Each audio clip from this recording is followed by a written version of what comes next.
let's take a peek at what this module will include. This week, we're looking at the idea of greatest common factor, least common multiple, and exponents.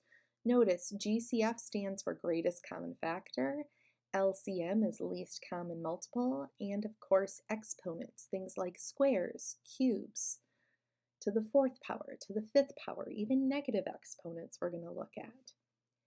You have an overview and a checklist you can check out, but note all of your assignments are due Sunday at 11:59 p.m. This will be true every week for every module.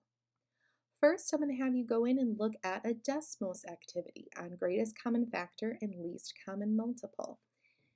As you were in Desmos last week, you should have the same sign-in and login account, and as long as you're logged in, all of your Desmos work will save. There's nothing to submit. I will be going on this week and giving you feedback on Desmos. Later in the week, I'll let you know when that feedback is there, and you can look at how to view your feedback from week 1. After that, go ahead and work on problem set number 2. You have multiple attempts to show me what you know about greatest common factor and least common multiple.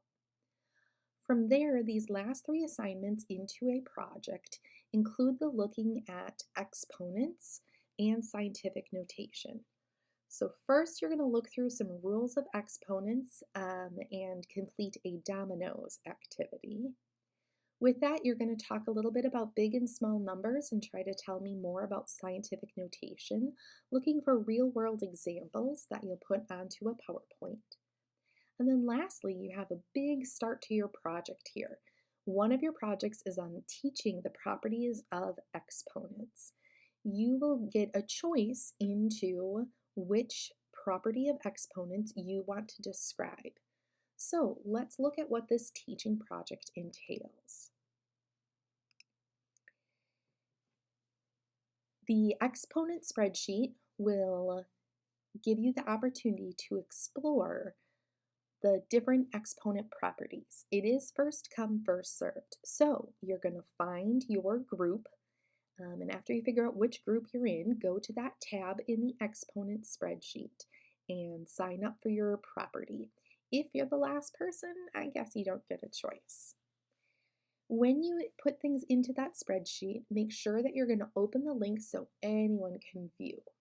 All right, so here's what your mini lesson, which are the links you're going to put into the spreadsheet.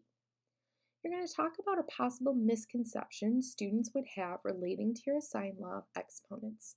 You'll see that I put my expectation into the YouTube video.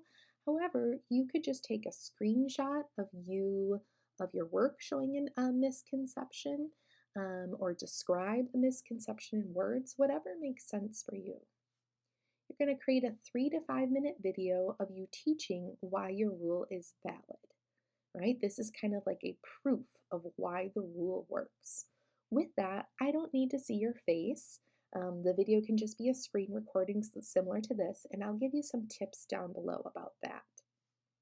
Lastly, you're going to create an interactive activity that supports students' application of your assigned law of exponents. You can upload a file or a link to the activity, again, making sure your links are open so anyone with that link can view. You'll also justify in 2 to 3 sentences why your selected activity will assess student understanding of your assigned law. You can go ahead and look on the internet, but make sure it really fits your assigned exponent rule.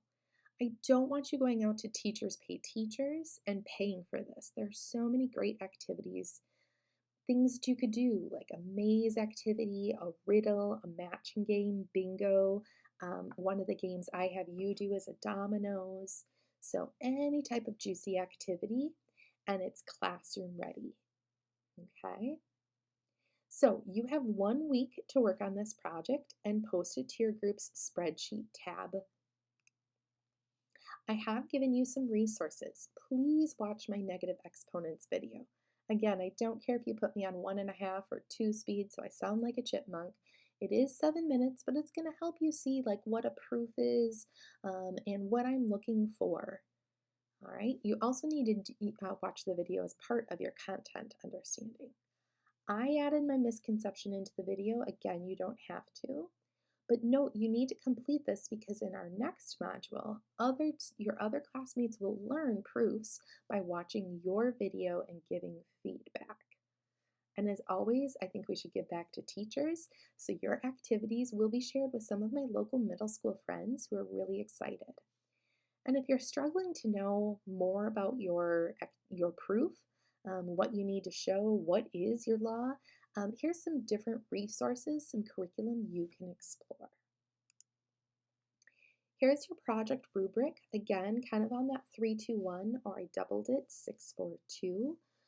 Presentation of the content, I want to make sure it's very professional.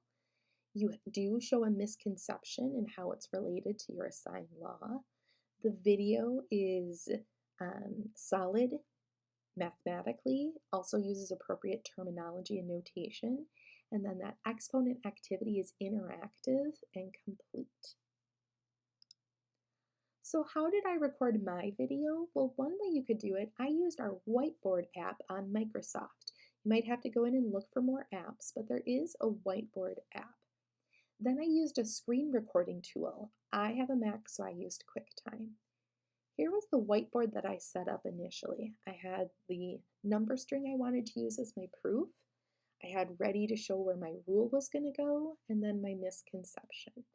And as you watch the video, you'll see that I continue to fill this out and used all of these tools at the bottom here. So I hope that video shows you not only content understanding, but gives you one example of how to create a strong video. And then I loaded mine to YouTube. Notice for visibility, you could publish it under two different things. You could say unlisted, but anyone with the video link can watch. That would be important. Or it could be public, where everyone can watch your video. I usually set mine to public, but again, that's just my own preference. Once you have your misconception, your video, and your activity, all of that's going to get linked in the exponent spreadsheet. That's where you're going to submit your work. All right, if you have any questions, let me know. Happy week 2.